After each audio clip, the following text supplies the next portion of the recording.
Olá, queridos alunos, olá, professores, né? Nós estamos começando, né, as nossas aulas do ensino de jovens e adultos. Eu sou a professora Bárbara Lizardo e desde já é um prazer muito grande estar aqui com vocês hoje, né? Hoje a nossa aula de geografia, olha só, vai retratar, né, as projeções cartográficas. Nós estamos, então, na aula 27 de geografia, né, projeções cartográficas. Então, no decorrer, né, do projeto Aula em Casa, nós estamos falando bastante a respeito dos mapas, né, da forma como a gente se localiza no espaço geográfico, por exemplo, né, os tipos de mapas, né, e hoje nós vamos falar principalmente a respeito das projeções cartográficas, ou seja, a forma como os mapas são colocados ali, né, são elaborados, por exemplo. Então, para isso a gente tem uma ciência muito importante, né, que está junto ali da geografia, que é justamente a cartografia. Bom? E a cartografia, ela trata então dessa concepção, da produção, da difusão e de todos os estudos ali que envolvem, né, um mapa. E aí a gente tem algumas formas de representação, tá? Por exemplo, o mapa, né, que a gente já está bastante familiarizado, é o nosso primeiro contato, geralmente, com a ciência geográfica, ali desde cedo, né? O mapa é uma representação parcial e não completa, tá bom? Ou seja, através de um mapa, a gente consegue verificar algumas informações, né? Economia, população, clima, relevo, hidrografia, né? O planisfério já vai ser uma representação bidimensional, que é comum a gente chamar, né, de mapa mundi, onde a gente tem ali os países, né, que fazem parte do nosso espaço geográfico. E também temos o globo, né, que é uma representação tridimensional, utilizado muitas vezes aí nas escolas, né, para facilitar os estudos da geografia, né? Então, olha só, gente, nós temos aqui, então, ao meu lado, tá, alguns mapas. Aqui a gente observa, né, um mapa mais antigo, justamente por quê? Porque essa ciência que envolve a confecção, a produção de mapas, ela é muito antiga, né? E a gente tem também os mapas mais atuais. Bom, então, essa produção, essa difusão desses mapas já vem desde muito tempo. Agora, é claro, né, com o surgimento das tecnologias, avançou bastante, né? Hoje a gente consegue ter, então, aí, mapas, né, com a questão cartográfica melhor, tá bom? E aí, gente, esses mapas, né, mais atuais, por exemplo, eles precisam ter alguns fatores, alguns elementos ali super importantes, né? Itens obrigatórios para que a gente consiga entender sobre o que aquele mapa ele está retratando, né? Imagina você um mapa que não tem uma legenda, né? Ficaria muito difícil a gente entender os símbolos, as cores. Imagina um mapa sem título também, né? Do que aquele mapa está falando, o que ele está retratando, né? Então a gente vai relembrar, né, dois fatores que são primordiais no mapa, tá? Que é a escala e também a forma, a projeção que é utilizada. Então, olha só, sobre as escalas, tá? Escala é a representação gráfica, tá? De um espaço real em um tamanho reduzido. Imagina, a gente quer representar, por exemplo, o estado do Amazonas, né? Se a gente fosse fielmente do tamanho ali do estado do Amazonas, ele não caberia no papel. Seria impossível representar, né? Então, o que acontece? As dimensões reais de um mapa, elas precisam ser reduzidas para poder caber num pedaço de papel, tá? Então, a escala de um mapa, ela pode ser, né, ela deve vir ali de duas formas, né? Ou ela vem na forma numérica, ou ela vem na forma gráfica, tá? Tem diferença? Tem. Olha só, acompanha comigo aqui, tá? Aqui nós temos o mapa do Brasil, tá bom? A gente verifica aqui várias informações, estados, né, cidades. A gente consegue verificar ali as linhas azuis, a hidrografia, por exemplo, desse mapa, tá bom? Então, uma escala, tá? Ela pode vir de duas maneiras. E geralmente vem aqui no cantinho do mapa, tá? Ou ela vem numa forma numérica, né, em forma de fração, muitas vezes, ou ela vem em forma dessa régua, né, da forma gráfica, por exemplo. Isso tanto faz, tá bom? Então, por exemplo, nessa escala numérica, né, a gente lê aqui 1 por 10.000. Isso quer dizer o quê? Que a cada 1 centímetro no mapa, tá, vai corresponder a 10.000 centímetros na realidade, né? Ou seja, chega um pouco a matemática, né? Surge um pouco a matemática aí junto com a geografia nesse momento, não é mesmo? Então, os mapas, eles trazem, né? Existem muitos cálculos também para verificar a escala de um mapa, coisa que a gente não vai abordar aqui agora, tá?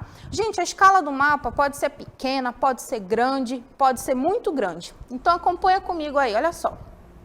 Uma escala pequena, tá bom? Ela é muito utilizada para áreas com poucos detalhes. Ou seja, quando eu quero retratar né, um mapa, por exemplo, do Brasil, um mapa do Amazonas, né? Serão poucos detalhes, né? Então as áreas serão maiores, só que os detalhes serão menores. Eu não vou conseguir ver muita coisa naquele mapa, tá bom? A gente também tem uma escala grande, que já vai ser para áreas menores, né? Só que aí tem um detalhamento maior. Por exemplo, a utilização das cartas, tá? E uma escala muito grande é usada no lugar para um alto grau de detalhamento, tá? Isso aqui acontece muito com as plantas, tá? Essas plantas aí utilizadas muitas vezes em construções, né, por engenheiros, por cartógrafos também. Então, uma planta, ela tem um alto grau de detalhamento, né? Tem um detalhamento muito grande daquele projeto, por exemplo. Então, precisa ali ter uma escala com um detalhe muito bom, tá bom? Então, a escala é um item primordial, é um item fundamental, tá bom? Na ciência geográfica. Mas, a gente precisa também entender que projeção cartográfica que pode ser utilizada no momento da elaboração de um mapa. Então, existem muitas técnicas, tá, para usar uma projeção. Porque, olha só, né, o formato da Terra real é geóide, né? Tem o formato ali arredondado, mas cheio de irregularidade, né? Então, o que acontece? Quando eu quero pegar, por exemplo, tá, essa forma e colocar num papel, fica um pouco mais difícil conseguir um grau de detalhamento, tá? Então, olha só, acompanha comigo aí na próxima tela as projeções cartográficas, tá bom? Essas projeções cartográficas, como eu disse há pouco, são técnicas, tá, para a criação dos mapas. Então, a gente pode representar o planeta Terra, né, de uma forma plana, ou seja, no mapa. E aí vale lembrar, tá, gente, que a Terra é plana num mapa, tá bom? Por quê, professora? Porque a forma real da Terra, tá, é geóide. Ou seja, vocês estão vendo aqui na imagem, né? Essa forma esférica, mas ao mesmo tempo com algumas imperfeições aqui, tá bom? Ah, professora, mas essa imagem abaixo? Essa imagem embaixo é a forma esférica, é a forma como vem sendo apresentado aí nos livros, né? Para que a gente consiga ter um entendimento melhor, tá? Para que a gente consiga, então, verificar aproximadamente ali aquele formato da Terra, tá bom? A partir de agora, nós vamos verificar 3 projeções principais, que são muito utilizadas aqui na geografia, tá? Que é a projeção de Mercator, a projeção de Peters e a projeção azimutal. Vale lembrar que existem outras projeções também, tá bom? Mas a gente vai abordar principalmente essas 3. Então, acompanha comigo a projeção de Mercator. Olha só, a projeção de Mercator recebeu, né, esse nome justamente porque ela foi elaborada pelo geógrafo, cartógrafo e matemático Gerard Mercator, tá bom? Essa projeção, eu coloquei aqui na imagem para vocês, né? É como se a gente pegasse o planeta e colocasse ele no mapa de uma forma plana. Essa projeção, ela é considerada uma projeção conforme. Por que conforme, né? Por quê? Porque os ângulos dos continentes são idênticos, tá? Só que tem uma crítica em cima disso, tá? Duas críticas, na verdade, né? Nessa projeção de Mercator, as regiões polares, olha só, elas aparecem exageradas, né? A Antártida, ela não tem aí, né, toda essa extensão, como a gente está verificando no mapa. E uma crítica até hoje sobre a projeção de Mercator é a visão eurocêntrica que ele traz. Europa, né, ali no centro do mundo, é uma visão muito antiga, né? Os primeiros mapas, quando elaborados, já traziam essa visão eurocêntrica, como Europa ali no centro do mundo. Então, a projeção de Mercator, até hoje, ela recebe muitas críticas, por justamente, né, como vocês estão vendo ali, colocar a Europa ainda ali no centro, tá bom? Diferente da projeção de Mercator, a gente vai verificar agora a projeção de Arnold Peters, tá? Olha só, na segunda metade do século XX, a gente tem aí essa projeção criada pelo historiador alemão Arnold Peters, por isso o nome, tá? Essa projeção já é considerada uma projeção equivalente. Por quê, né? Equivalente. Porque justamente as áreas do continente são idênticas. Só que, o que a gente observa nesta projeção aqui? Que tem um achatamento, né? No sentido horizontal. Observa aqui comigo, olha, como está a América do Sul. E observa comigo, por exemplo, aí a África, né? Não está uma coisa assim, meio puxado, meio retorcido, não é? Pois é, então teve ali uma leve distorção. Ou seja, a principal crítica aqui já vai ser o quê? A deformação, tá? No sentido vertical e a visão dos países subdesenvolvidos, tá? Gente, vale lembrar, nessa projeção, tá? Na projeção de Peters, já vai ter mesmo uma pegada assim mais voltada a uma questão política, né? Porque, como eu coloquei aqui para vocês, o objetivo mesmo era valorizar ali no mapa áreas consideradas ali, naquela época, subdesenvolvidas. Então, o que ele fez ali? Ele colocou a América do Sul ali bem grande, ele colocou o continente africano ali também de uma forma, né, bem grande, com o objetivo de dar o destaque mesmo. Então, esse mapa tinha uma questão política muito forte, assim. Bom, gente, também temos ali a terceira projeção, que é a projeção azimutal, que a gente também observa muito essa projeção. Por quê? Porque aqui a gente tem o símbolo da ONU, né? Então, nesse símbolo da ONU, a gente vê, tá? Essa projeção azimutal. Então, isso aqui é uma projeção equidistante. Por quê? Porque ela tem a mesma distância angular a partir do seu ponto de origem, tá?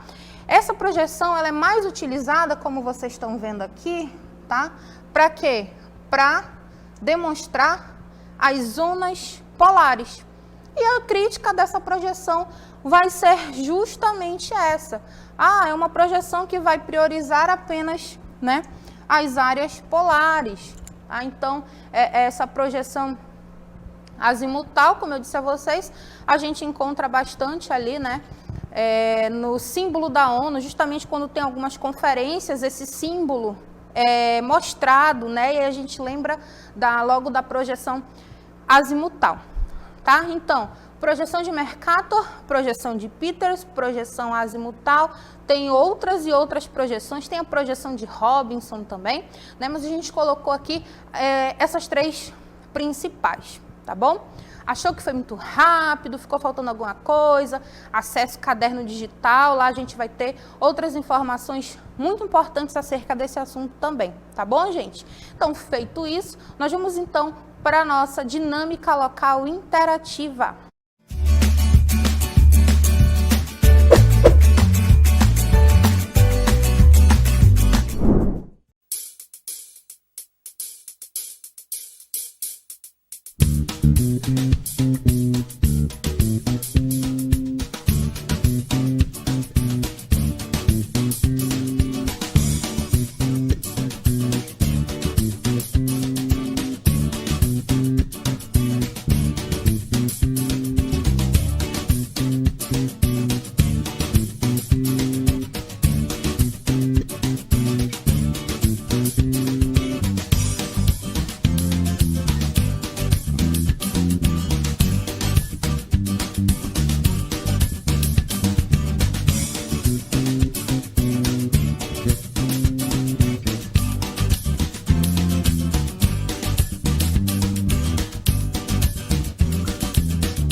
retornando, né, para a gente continuar os nossos estudos, agora para verificar a resposta de vocês, né? Já vi que vocês colocaram ali muitas respostas e desde já agradeço a participação, né, do EJA nona etapa, né? Muito obrigada. Então, vamos verificar a resposta aí da Iris, né? A Iris colocou que a questão 1 é a letra D. Vamos verificar, Iris, por quê, né? Se for a letra D, por quê? O Henrique colocou também que a primeira questão é a letra D, né? Até agora ali a letra D também está sobressaindo. A Tayla colocou a primeira questão, letra D de dado, também, né? Gabriele também colocou a letra D, né? Que bom. Gustavo Brito, primeira questão também a letra D de dado, né? Então, as respostas aí estão diretamente ligadas na letra D. A Silvana, resposta, letra D, Escola Estadual Otávio Mourão, né? Um grande abraço, então, para todos da Escola Estadual Otávio Mourão. Gente, se eu falar o nome errado, desculpa, tá bom? Acho que é Marley, né? Questão 2, ela colocou que a questão numérica foi reduzida a 500, mas aí a questão 2, quer que você diga a diferença principal dos conceitos, tá bom? Escala gráfica e a escala numérica. A Iris Lira, lá do Solon, né? Questão 2, colocou aí a letra D, só que a questão 2, Iris, você tem que escrever, tá bom? Acho que você quis dizer a questão 1, né? A maioria dos nossos alunos estão colocando aí a questão 1. A Elibet, né? Jonas, primeira letra D também. Bom, nossos alunos colocaram aí na primeira questão a letra D de dado. Mas será que é isso mesmo? Vamos verificar então se vocês acertaram. Na primeira questão nós temos um texto, né, que fala sobre as projeções cartográficas, né, uma questão de vestibular. Então, as projeções cartográficas são o resultado de um conjunto de operações que representam no plano, através de paralelos e meridianos, os fenômenos que estão dispostos na superfície de uma esfera. Na projeção abaixo, as áreas são preservadas, porém, as formas são distorcidas.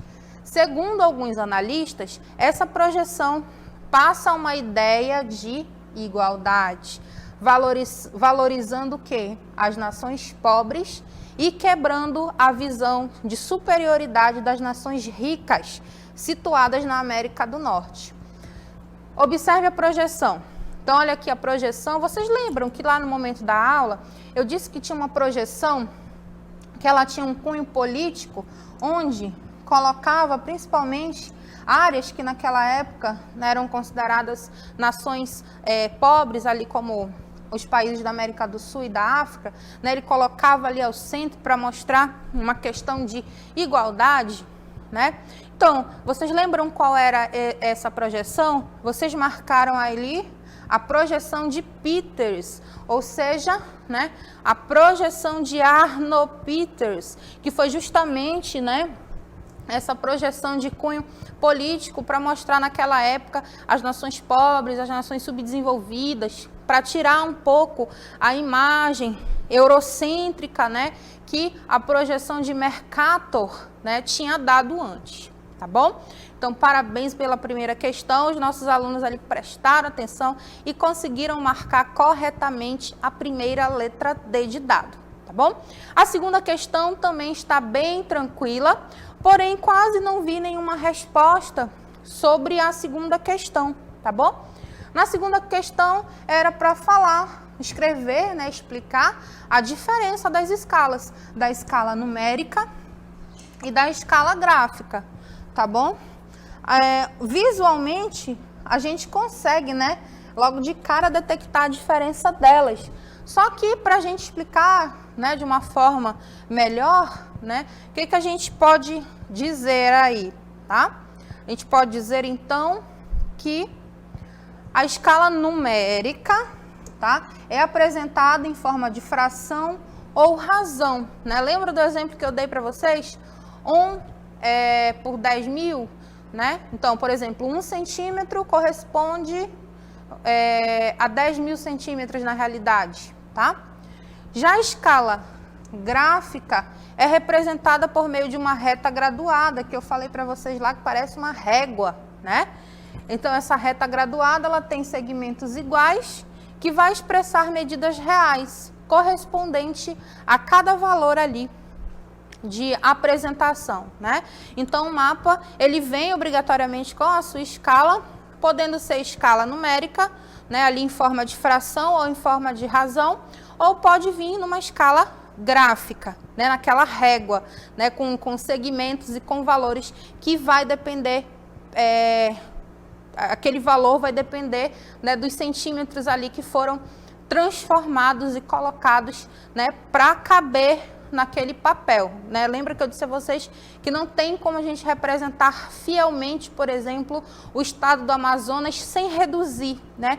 Sem ter uma escala ali com um grau de detalhamento menor, tá bom? Então, nossa aula sobre as projeções cartográficas foi essa. Eu espero que vocês tenham gostado. Acessem o caderno digital, tá bom? Agradeço a todos desde já, muito obrigada e até a próxima etapa.